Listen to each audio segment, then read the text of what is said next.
Je pense que ouais, c'était un enfant un peu nerveux qui aimait pas se laisser faire. En tout cas, ça c'est sûr, il s'est jamais laissé faire. À l'école, souvent, histoire, bagarre et tout. Faut vite s'énerver pour un truc. Après, avec l'âge, il s'est un peu assagi. Il est moins dans la colère, dans l'énervement, tous ces trucs. Et je pense que la boxe fait aussi que ça lui a ramené un espace où il se défoule. Et puis après, tu sais, tu te contrôles aussi avec la boxe. T'apprends à te contrôler, t'apprends à gérer tes émotions aussi. Puis tu sais, il a toujours été drôle, il a toujours eu ce truc de rigoler, de s'amuser, et de juste kiffer la vie en fait. Tu vois, il n'est pas prise de tête, Adam. Mais depuis tout petit, il a toujours été comme ça. Alors, mon enfance, j'ai grandi à Morges jusqu'à mes 9-10 ans. Et après ça, je suis parti à Moudan. Mes parents, ils se sont séparés. Ma mère, elle est partie vivre à Moudan. Donc, on va dire que les années les plus importantes de mon enfance, je les ai passées à Moudan.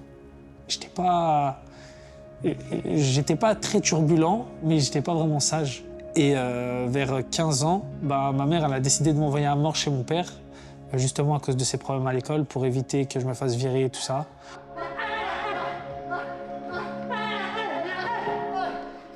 Mais après, quand mon frère est revenu chez mon père, il est direct revenu à la salle, tu vois. Et au début, c'était juste entraîne-toi, fais du sport, parce que mon père a toujours voulu qu'on fasse du sport. Mais que ça soit de la boxe ou quoi que ce soit, il voulait qu'on fasse du sport. Pour lui, c'était une règle qu'il n'allait pas changer, tu vois. Il m'a toujours dit, par rapport à la boxe, même si tu veux pas faire de combat, il faut que tu apprennes la défense, il faut que tu fasses du sport. Donc il lui a dit, tu viens t'entraîner à la salle, et de fil en aiguille, il a accroché, et puis en fait, il a commencé la compétition, et puis il en est où il en est aujourd'hui, tu vois.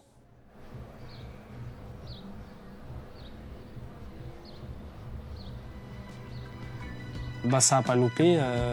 3 mois après, 3 mois ou 4 mois après, j'ai fait mon premier combat. J'ai été au championnat roman. J'ai perdu en finale. J'étais en junior ou en cadet. Ouais, j'avais combattu contre un boxeur de Genève, Ibrahim Ali. Et ouais, j'avais perdu. J'avais pas assez d'entraînement. Tu vois, après 3 mois, c'est compliqué. Bon, c'était quand même une décision partagée, tu vois, mais il lui a donné à lui le combat. Voilà, après, depuis j'ai continué. Hein. Ouais.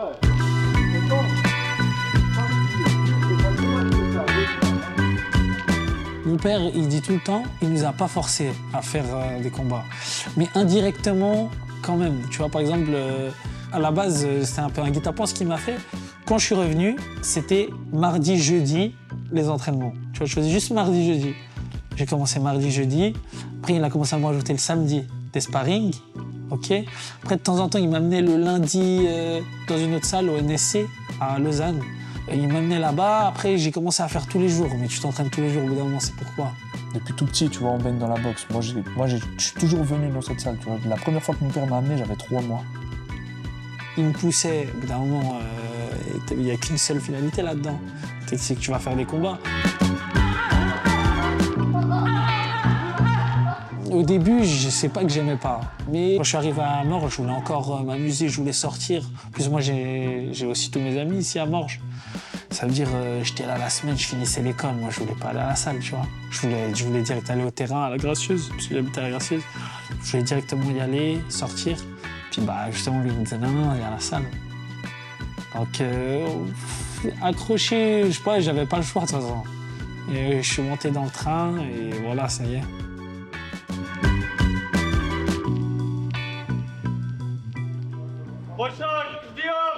Qui je suis par rapport à Adam? Alors tout d'abord, je suis un grand frère. Vu que c'est mon petit frère, non mais voilà, je suis son grand frère. Après, au-delà de ça, j'essaye d'être de temps en temps une grille de lecture dans ce monde. Parce que voilà, on a beaucoup de différences, on a 11 ans de différence avec Adam. Tu vois, j'en ai 34 cette année, lui va en avoir 22. Je pense que j'ai fait plus d'erreurs que lui dans ma vie, donc ça fait que j'ai appris un petit peu. Et puis si lui peut éviter de les faire, c'est cool, tu vois. Mais après Adam, franchement, c'est un bon gars, tu vois. C'est pas à passer mon petit frère. C'est vraiment un bon garçon, et puis ouais, c'est vraiment une bonne personne. Abdallah, quelle place il a Et en fait, il a tellement une grosse place, tu vois. Après, entre nous, comme ça, on se dit pas des je t'aime, des bisous, tu vois ce que je veux dire. Mais de par les actions, par exemple, quand je suis à l'étranger, il m'appelle tout le temps. Quand je suis ailleurs, après un sparring, il m'écrit pour savoir comment ça s'est passé. Tu vois, il s'inquiète pour moi. Ouais, mon grand frère, dans ma vie, il a une grosse place, tu vois. Ça veut dire que tous les jours, je peux penser une fois à lui, tu vois ce que je veux dire. Tous les jours, minimum, je pense une fois à lui. Il y a beaucoup d'amour quand même. Et mon frère, c'est... Moi, Abdallah, c'est mon cœur, tu vois ce que je veux dire. Je sais pas, je n'ai même pas les mots pour te dire à quel point, tu vois ce que je veux dire.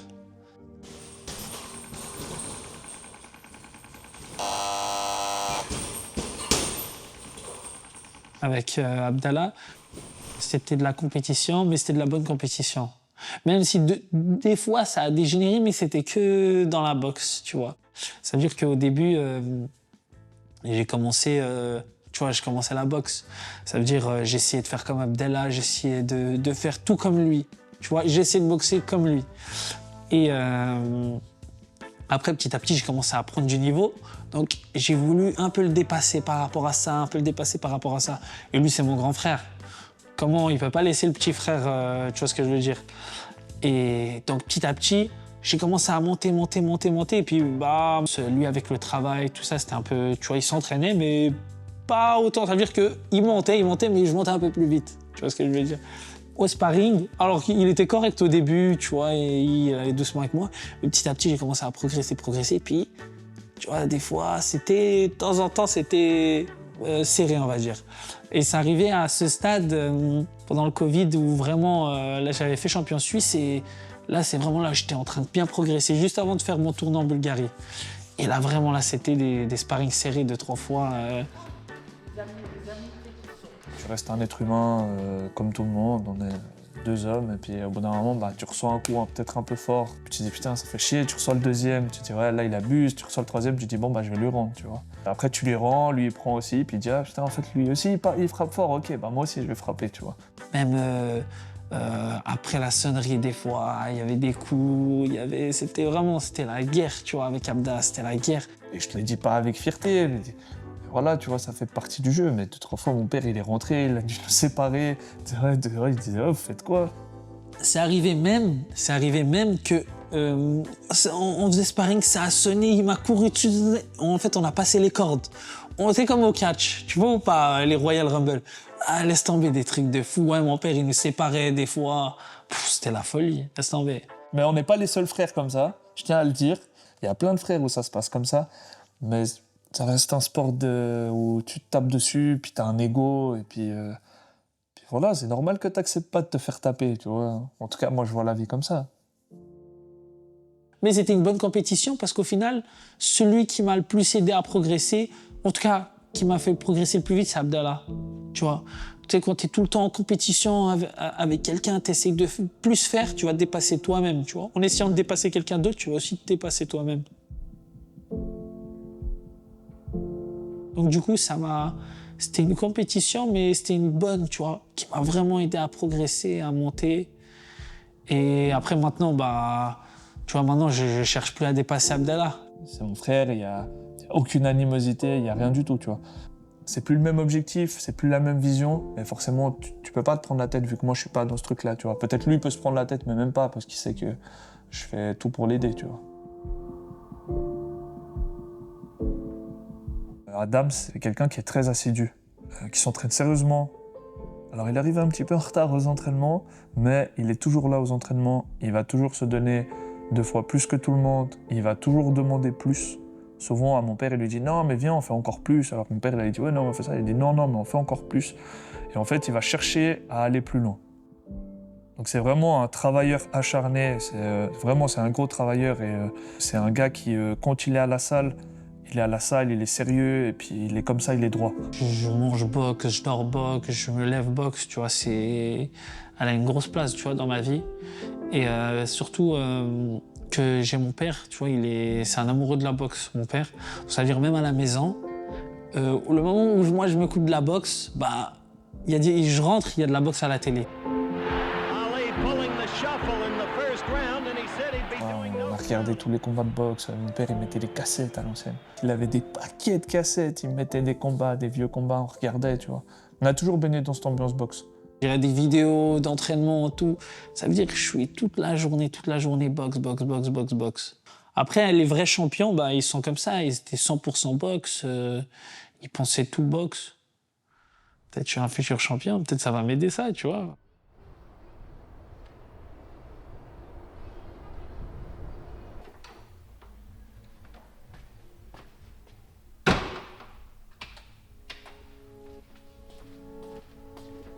Je m'entraîne 2 fois par jour. Le matin, bah, entraînement, à 10 heures. La plupart du temps, à 10 heures. Je m'entraîne jusqu'à midi.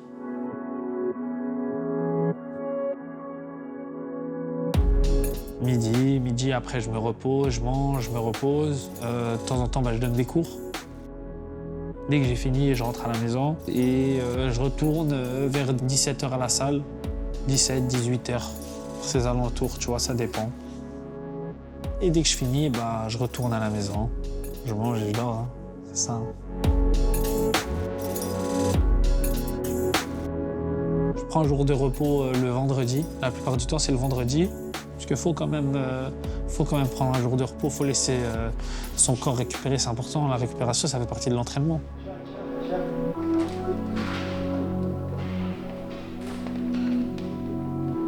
C'est ça la routine si tu veux être champion, tu vois. Si tu veux faire quelque chose, tu es obligé d'avoir cette routine. Tu peux pas te permettre de ça, sortir, faire autre chose.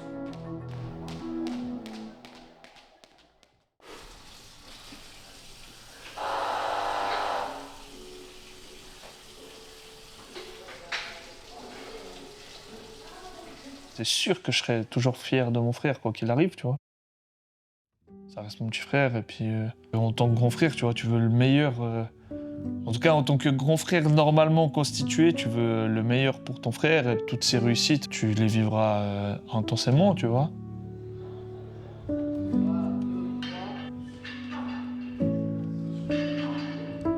Donc oui, je suis fier du boxeur qu'il est, je suis fier de l'homme qu'il est en train de devenir. Et oui, je suis fier de lui, de ce qu'il fait, et puis de tout ce qu'il met en place pour réussir, tu vois. Parce que oui, on peut se dire que c'est cool, tu vois, il travaille pas, il fait pas des études, tu vois, il a une vie tranquille, tu vois, il a pas à se soucier de plein de choses, les factures, etc. et tout, tu vois. Mais en vrai, il souffre de malade. Moi, je te dis, je viens faire les entraînements les lundis et jeudis avec lui, je suis éteint après. Laisse tomber. Puis après, moi, je me dis, il va, il dort, il mange et il repart, tu vois, à s'entraîner de nouveau. C'est des sacrifices qui sont toujours d'actualité, tu vois. Forcément, tu vois, tu peux pas sortir, tu peux pas faire comme les autres, sortir comme les autres, manger comme les autres. Tu vois, là, j'arrive vers le combat, maintenant un ami me dit on va manger, bah je peux pas. Sortir le soir, pas aller par exemple à la piscine la journée et tout ça, moi j'ai entraînement. Tu vois, c'est des sacrifices que tu fais toujours. Dans tout sport à haut niveau, il n'y a aucun sportif qui n'a pas souffert, tu vois.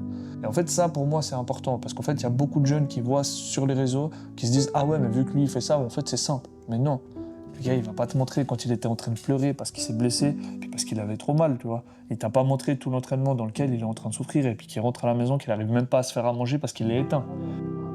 Si je force trop la l'épaule, j'ai mal.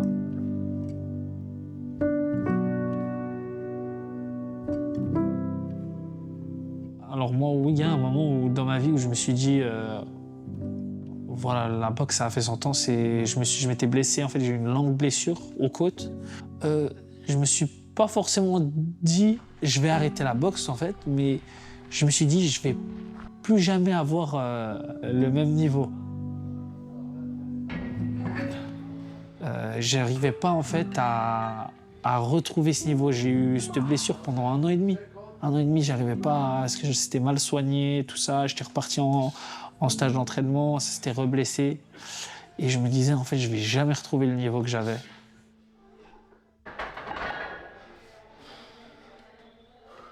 Après, bah, on parlait du mental. Tu Tu vois, on parlait du mental, j'ai continué, j'ai persévéré. Et tant mieux, je me suis prouvé qu'en fait, je disais des conneries. Alors, qu'est-ce que je trouve dur dans les entraînements? Il y a tout qui est dur. Surtout si tu es un compétiteur. Toi, moi, j'essaye de me mettre à chaque fois, en gros, de visualiser le combat. À chaque fois, par exemple, quand je suis dans on va dire, dans un moment dur au sac ou quoi que ce soit, tu vois, comme tu as vu, bah, j'essaie de me visualiser un moment du combat où ça peut être une situation où je suis dans le dur.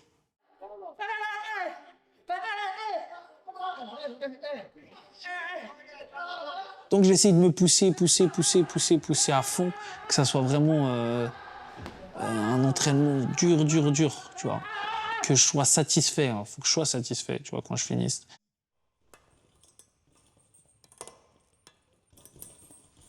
C'est quoi la boxe? Bah déjà, c'est le noble art. À la base, on l'appelle le noble art. En parlant purement de la boxe, c'est toucher sans se faire toucher, c'est de la tactique, c'est pas juste taper sur quelqu'un et puis pas réfléchir. Le but, c'est vraiment de toucher son adversaire sans être touché et pouvoir faire une belle prestation et sortir sans marque, sans truc, tu vois, c'est ça l'objectif. Après, on fait de la boxe, tu vas avoir des bleus, tu vas avoir des cocards, c'est normal, ça fait partie du truc. Au-delà de ça, pour moi, en tout cas, pour moi, ça a été une école de vie.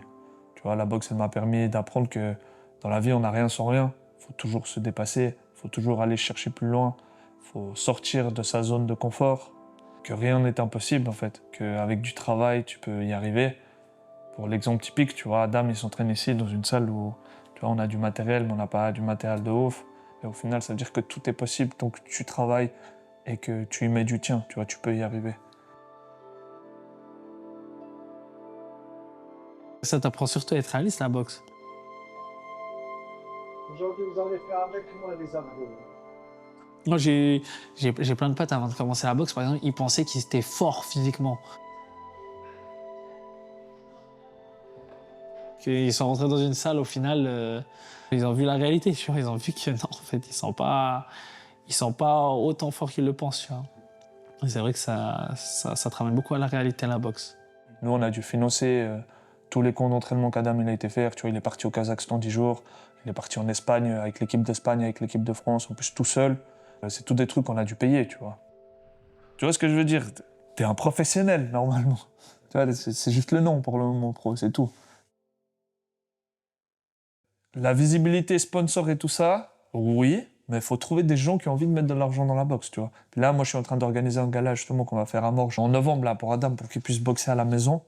Et au final, je suis en train de demander plein de sponsoring, mais il y en a plein qui me disent, bah, la boxe, c'est un sport violent. Tu vois, donc t'es dans ce truc, oui, ok, tu peux apporter de la visibilité sponsoring, mais c'est pas tout le monde qui a envie de donner de l'argent pour de la boxe ou qui veut associer son nom à la boxe. Après, tu peux pas leur en vouloir parce que c'est des gens qui se sont pas vraiment intéressés, tu vois. Et il a pas cherché à comprendre ou à voir c'était quoi la boxe. Moi, maintenant, demain, je peux pas juger on va dire, la natation. Je peux pas dire la natation c'est dur ou c'est pas dur ou, tu vois, je la fais pas. Je fais pas de natation, je m'intéresse pas, donc je peux pas juger. Si maintenant je veux juger, je vais chercher à comprendre, tu vois. Après, déjà, faut qu'ils regardent un combat de boxe déjà, une fois dans leur vie. Mais après, la plupart du temps, moi, je trouve que justement, les gens, ils aiment ça. Pourquoi ils kiffent Mike Tyson? Pourquoi ils aiment Mike Tyson? Parce que c'était la violence, tu vois. Il rentre, il frappe, tu vois. Même les gens qui connaissent pas la boxe, qui suivent pas la boxe, ils connaissent tous Mike Tyson. Mais il y en a pas beaucoup qui connaissent Lomachenko. Tu vois ce que je veux dire? Lomachenko, boxeur technique, bonne jambe. Tu vois, en vrai de vrai, la plupart du temps, les gens, ils s'intéressent à ce qui est violent.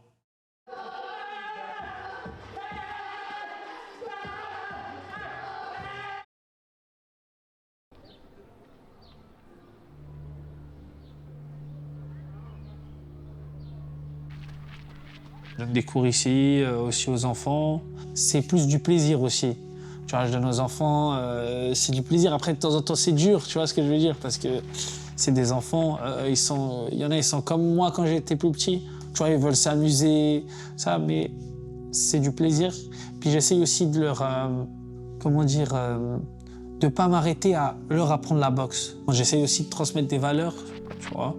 Et Bah, il y en a plein qui, tu vois, ils s'y plaisent, tu vois. Ils aiment bien. Il y en a aussi, j'en vois beaucoup dans la ville, des fois, tu vois, ils ont changé. Donc tant mieux. J'essaie aussi de les mettre, tu sais, de leur dire que voilà, traîner trop dehors, c'est pas bien. Fumer, tout ça. Après, c'est des phrases un peu bateau, tu vois. Malheureusement, la plupart, ils vont pas t'écouter.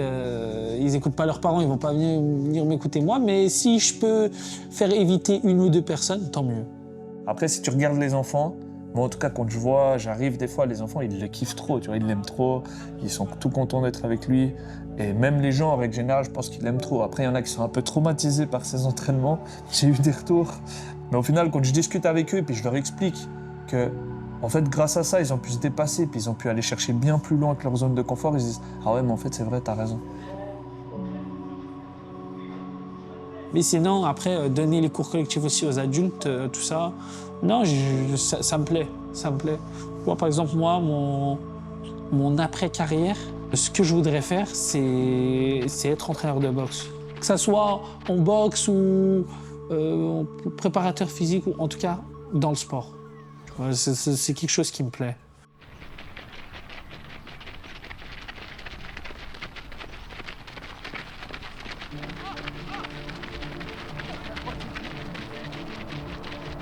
Il y a le combat, mais pour moi, le plus gros combat, en vrai, c'est la préparation. Et la préparation, il n'y a jamais de boxeur qui fait une préparation tout seul. Les sparring partners, les entraîneurs, les gens qui te soutiennent aussi en dehors. Donc, tu es obligé d'être bien entouré. Les sparring partners qui t'aident, les entraîneurs, tout. Les gens qui te conseillent, ça c'est. Tu pourras jamais faire de préparation tout seul en tout cas. Et il n'y a jamais personne, je pense, qui en a fait une au haut niveau.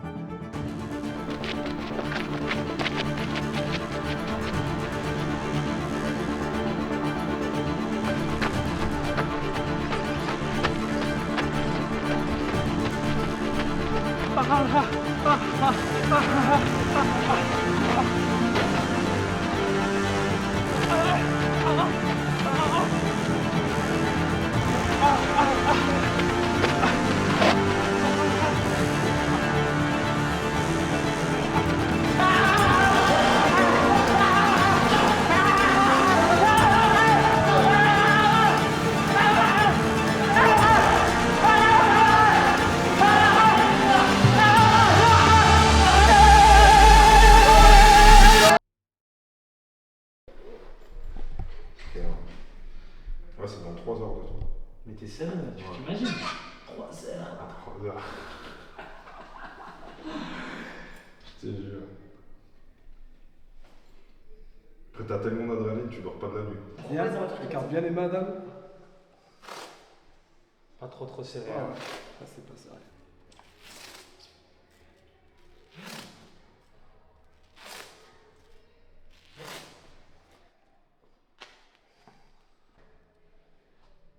Moi, c'est une sensation que j'aime pas trop, en vrai. Tu sais, quand ça te dit, ouais, il reste encore 2 rounds. T'es là, en plus, c'est le combat, là, il s'envoie et tout. Oh là là. Tu sais que j'ai fait hyper vite là le bandage. T'attends, tu t'échauffes et tout. Pff, ça, c'est le pire, ça. Quand tu t'es là, tu te renseignes, ouais, il reste 2 rounds, après tu dois aller là-bas. C'est le pire truc, ça. C'est tombé. Là, il y a 3 combats. Là, ça veut dire que tu as 45 minutes, normalement, si bon jusqu'au bout. Tu as 45 minutes. Hein? C'est qui combat? C'est des 3-3. Qui? C'est des 3-3. Et là, ça veut dire que tu as 45 minutes, plus 5 minutes, 50, plus encore 1 avant. Ça fait 15 minutes, 50, ça fait 1h05. En fait, j'aime pas l'attente avant un combat. Ah. Tu vois, je préfère aller directement parce que moi, en fait, dès qu'il y a la sonnerie, je pense plus. Tu vois, je pense juste au combat.